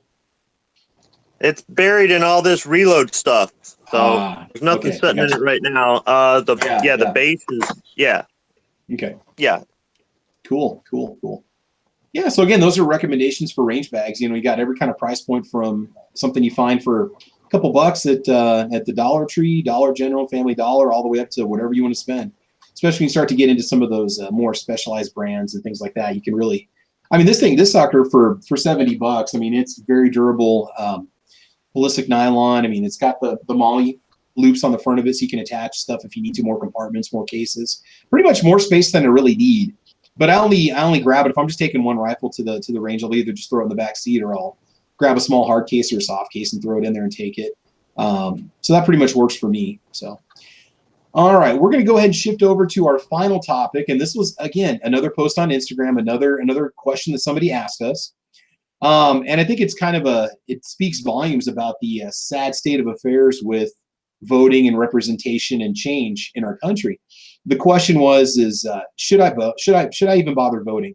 Does it make any difference if I vote? And that's all the question was. So we're going to assume that we're talking presidential candidates, political candidates, representatives, senators, local ordinances, mayors, any kind of vote. Should you even bother voting? Tony, I want to put this one on you because you had started talking about this in the earlier chat. Why is voting important, Tony?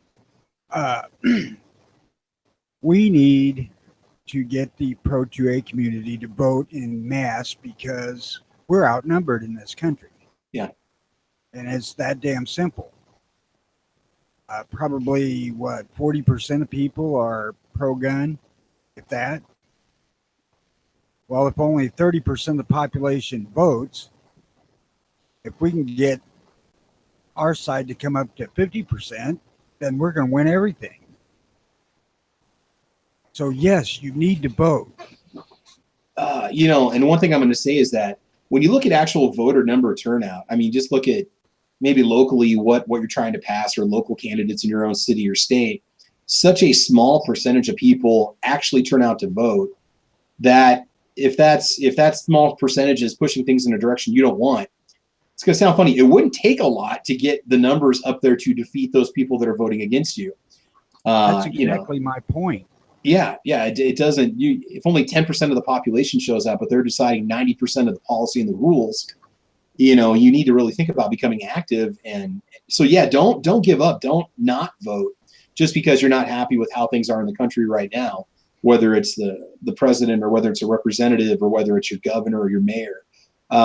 No, your vote is definitely important, especially on the local level, the lower level, where very few people actually turn out to vote. If you get active and create awareness, you could become the majority, and you could get things to pass in your direction for the good. I don't know, Tony, any other thoughts on that at all? Research what you're voting for, because a lot of these people lie. But let's take the midterms. If we got a larger percentage of our voters to turn out, and I mean pro-gun people, and we shut out the Democrats that are trying to get into federal office, that would make a statement that would last for several years. But you just got to get off your ass and vote, and it ain't that freaking hard. Do your research, and do research the candidates well, because a lot of the times we just say, well, there's just the two parties and they just keep playing off each other. Nothing's ever going to change. Well, the candidates are you creating awareness about a particular candidate that does want change or could bring change, or you would hope would bring change, right? you might say, well, there's no point because it's always going to be Republican and Democrat. No. Once people start, if you look at the, your libertarian movement, those numbers are independents that are growing. Those votes can, in fact, make a difference. And once they start to get more of a stand in the area, you start to break things up a little bit. You don't have the monotony of having the same two-party system your whole life with no change ever happening. Or they give a little, they get a little, then there's a swap, then it's the Republicans in charge, and then the Democrats after that. They give a little, get a little, and nothing ever changes. You see very little budge at all in change in society, or just rules and laws, right? So that's kind of how I feel about it. I don't know, Squib, what do you think about voting, man? What's your take on it? Yay, nay?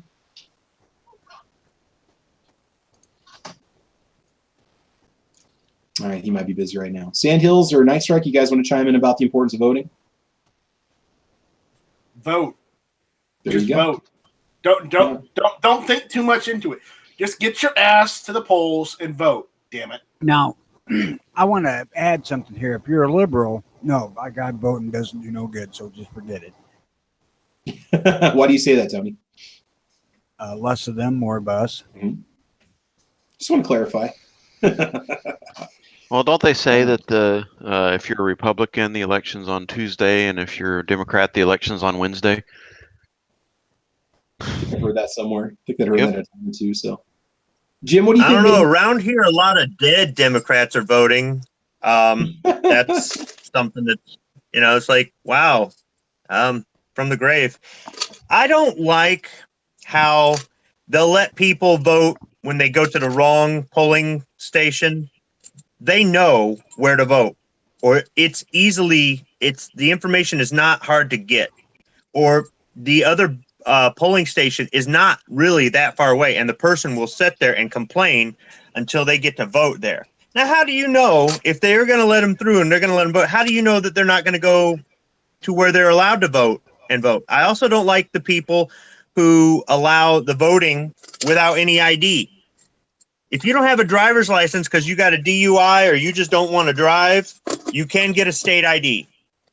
So I think that they need to be more strict on making sure that dead people don't vote, people vote where they're supposed to, and people show proper ID, or they're not allowed to vote at all. I mean, I'm okay with them requiring a birth certificate and everything too. Now I realize documents can be forged and all that. If you want to go to all that trouble, hey, whatever.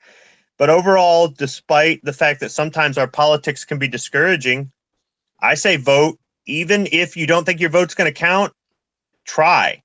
And if it doesn't go your way, you have every right to complain. But if you just decided to sit on the couch, I mean, you do have a right to complain legally, but you're just making yourself into a bigger whatever.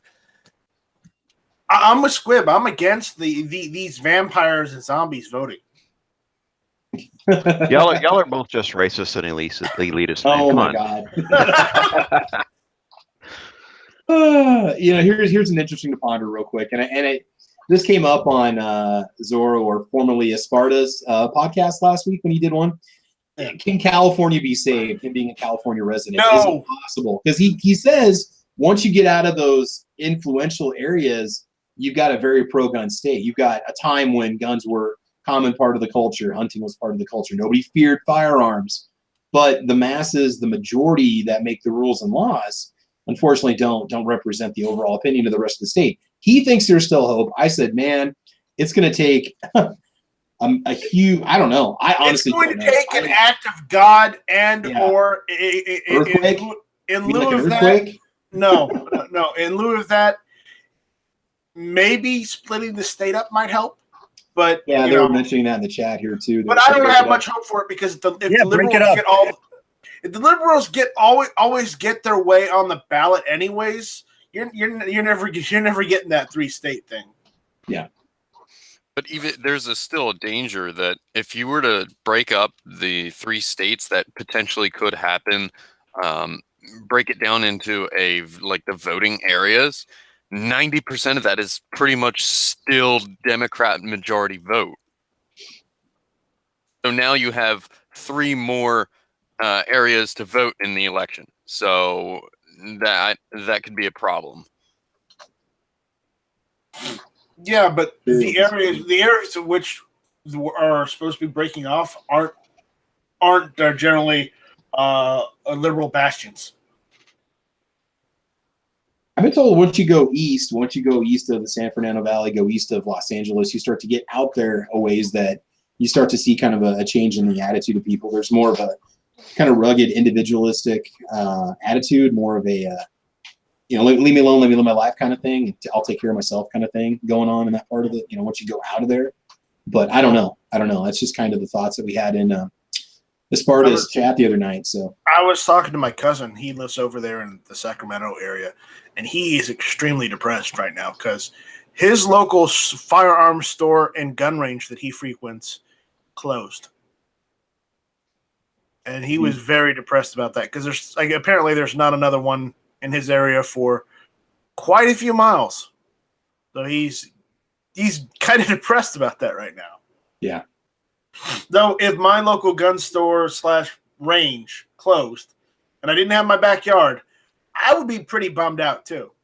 Well, you got to try to find some land where somebody's going to let you do your shooting, and good luck with that. I mean, people are kind of picky about that sometimes. So, right. And you got to find a place where you can actually do it that's not going to violate any ordinances or be within so many yards of a road and all that stuff. And then you got to build it up once you're there. You got to make a backstop for it and stuff. And yeah. So I think the important thing to remember is whoever the person was that posted that comment, it is important that you vote. I mean, you can in fact make a difference. I mean, we look at getting Trump into office, the voting that happened and how people became motivated by him to vote for him. A lot of people got off their butts and voted that hadn't voted before, or there was a certain voice in the population that wanted him to be there, and they put him there. They beat the odds. I think before the election, I mean, I think a lot of us were predicting that Hillary was gonna win, and people were buying guns left and right. It wasn't looking good, and then boom, the landslide. They were trying to say, they were trying. If you watch TV, they were literally trying to propagandize it that Hillary was going to win, and there wasn't much we could do about it. Period. And then, lo and behold, a ton of people voted for Trump, and well, she may have gotten the quote unquote popular, but I have to check to see how many dead people voted in that one.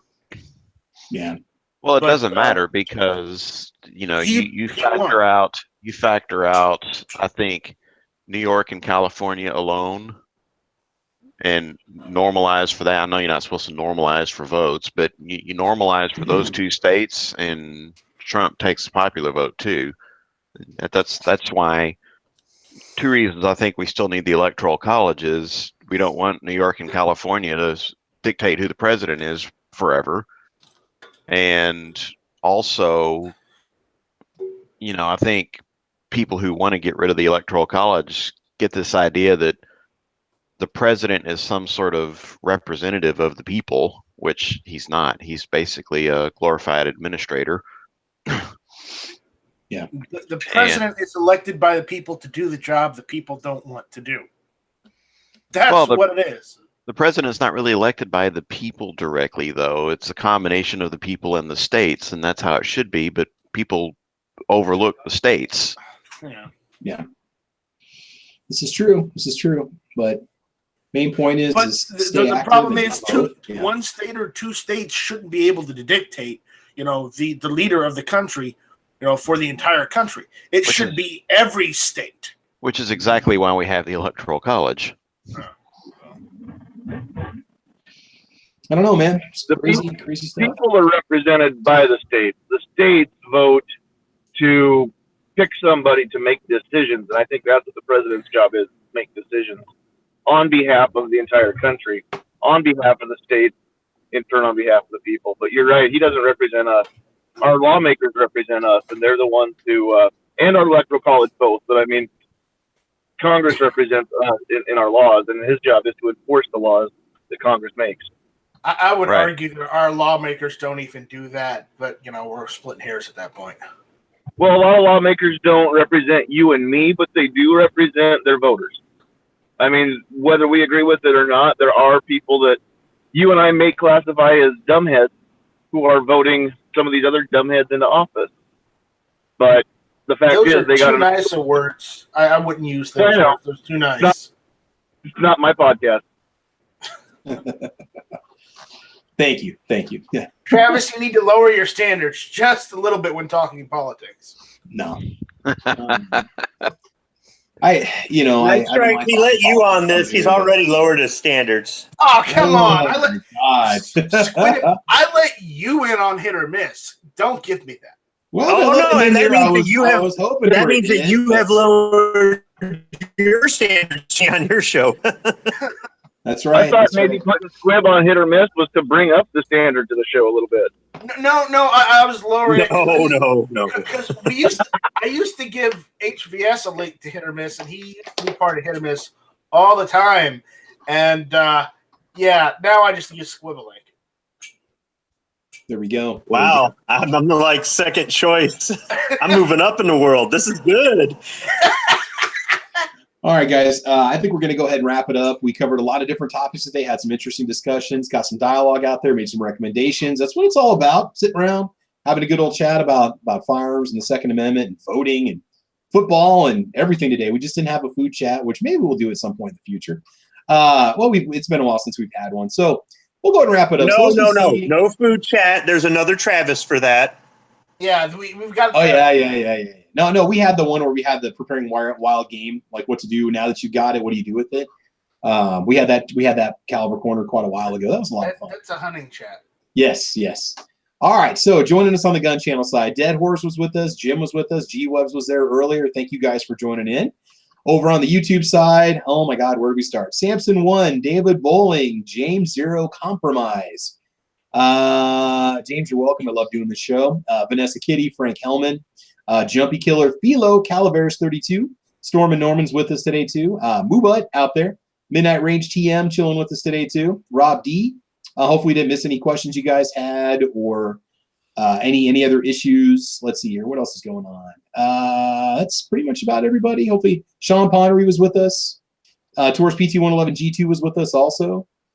Cadillac Jack, tacos and French fries. Kind of going back to the tacos and French fries. All right. Now I am so hungry. And ironically, I had tacos yesterday, but I did not get French fries, so I was a little disappointed. They stopped the whole nacho fries thing. Seriously, they're not around anymore? No, they're not. I went to try to order some the other day, and it's like, yep, we don't do the nacho fries anymore. Frank says, "You guys scared, Travis? Scared about what? No, man, we're good. We're good. Oh, scared about lowering our standards or what?" Yeah. Well, he might be a little scared. All right. So somebody's saying, is this supposed to be a PG chat like Clover? I don't know. I deleted a comment. I try to keep some obscenities off the chat if at all possible, but I let you guys pretty much say whatever you want for the most part. So, so that's it. All right. So join us next Saturday. We'll have another Caliber Corner episode number 49. It's going to be a good one. We'll go back to the viewer requests and get a few more of those comments out there. Tony, I want to thank you for joining in. I know you're gone, but thank you for your time this morning. You were with us early, one of the first ones here, and you stayed almost until the end. Yo. Travis, or tell them to check out most of us on Hit or Miss Tuesday nights, 9 o'clock. Well, of course. Hit or miss. Everybody knows to be there. Everybody's there. That is the play. What else is there to do on a Tuesday night? There's nothing else. Exactly. Go watch Hit or Miss, and then after that, join in some of the other chats that follow, the other podcasts that follow. So let's go ahead and wrap it up. Squib, any final words, any final plug you want to make before we get out of here? Anything you want to say? Yeah, if anybody wants to do another show on Tuesday nights, I'm looking for a new place to go. Wow, that's hurtful, man. Yeah.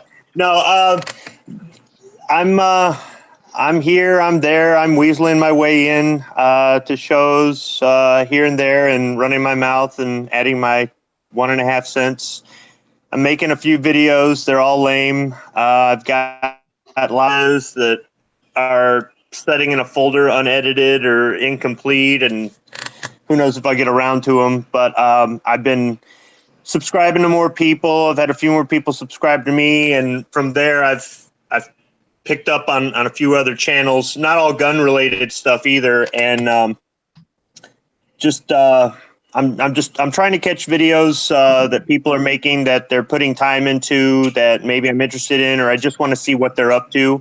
So if you're out there, just keep on working on it. I mean, some of the videos are kind of short and somebody's just in their backyard shooting footage of their garden or something, but it's just they're putting time into it. And I appreciate everybody who's out there that are doing these shows and making these videos, and for the 2A community, those of us that are fighting a good fight. Awesome, man. Awesome. It's cool. I'm glad you come back every week and hang out with us. It's always good to have you here. So, all right. Sandhill Shooter, anything you want to say before we go ahead and wrap it up? Yeah, I missed most of the show because I've been at work and I'm in the car right now making the daily run to the bank. So I got to at least be here for the wrap up. Thanks for including me.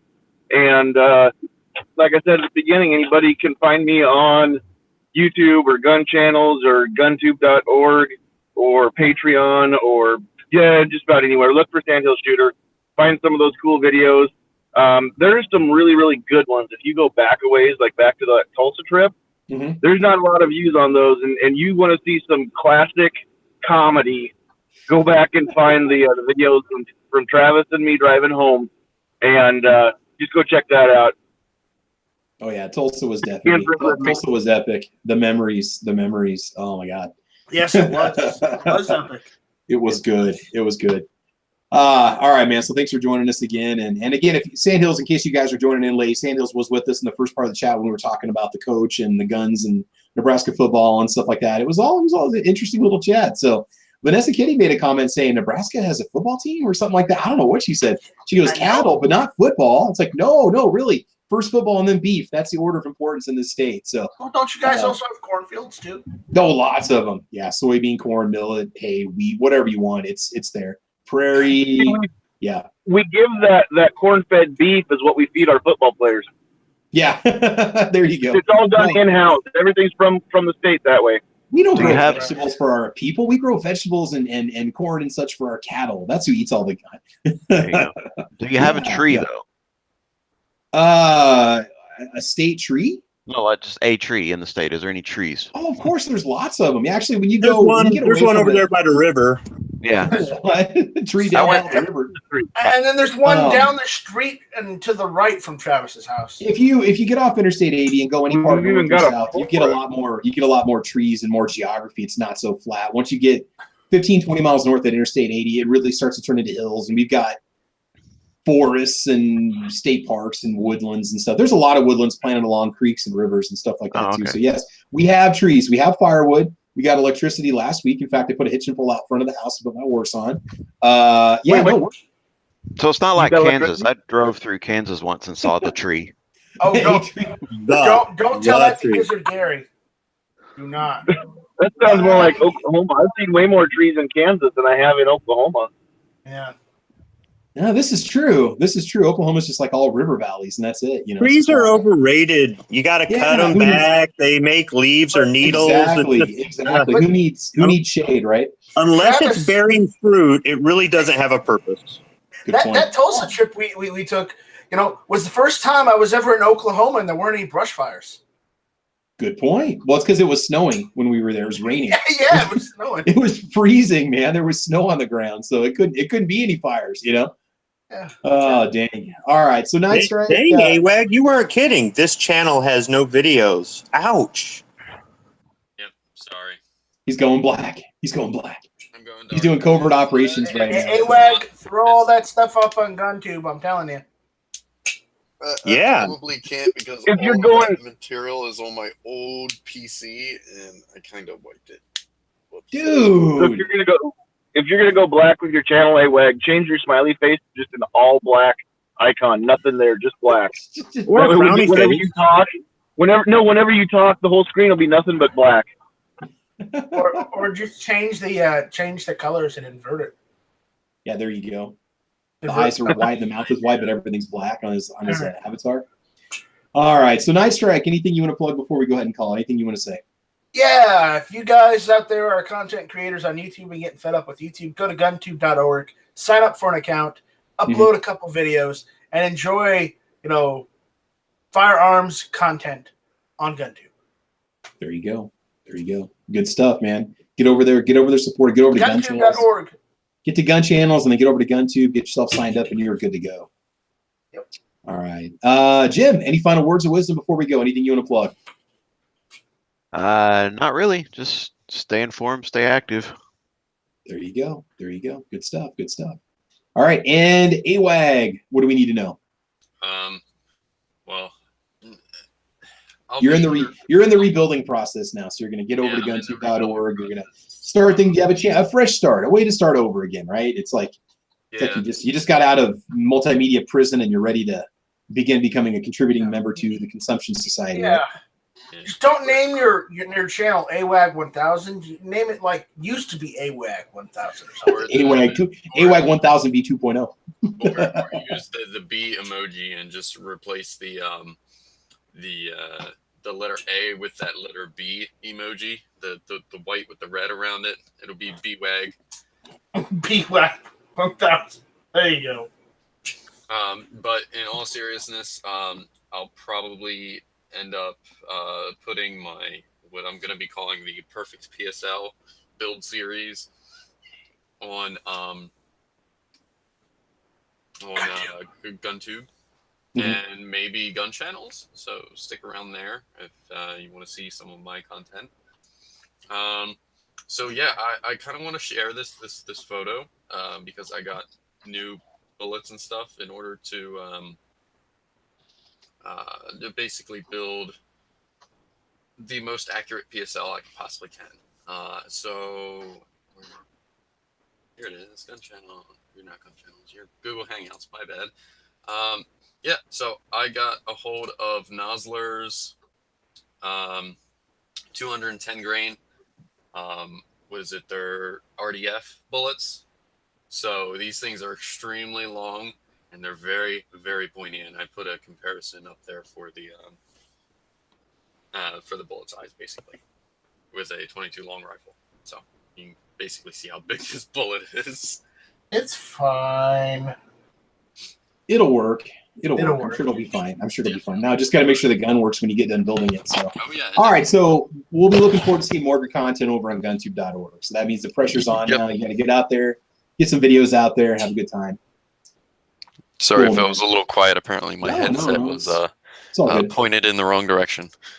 Yeah. All right, let me see. Let me get my shameless plugs out there. Check me out over on guntube.org, obviously gunchannels.com. Caliber Corner's the channel over there. Guntube.org, Travis P11. I'm on Gunstreamer and YouTube, Travis P11. Basically, just putting my stuff out there as much as I can before my channel gets deleted from YouTube.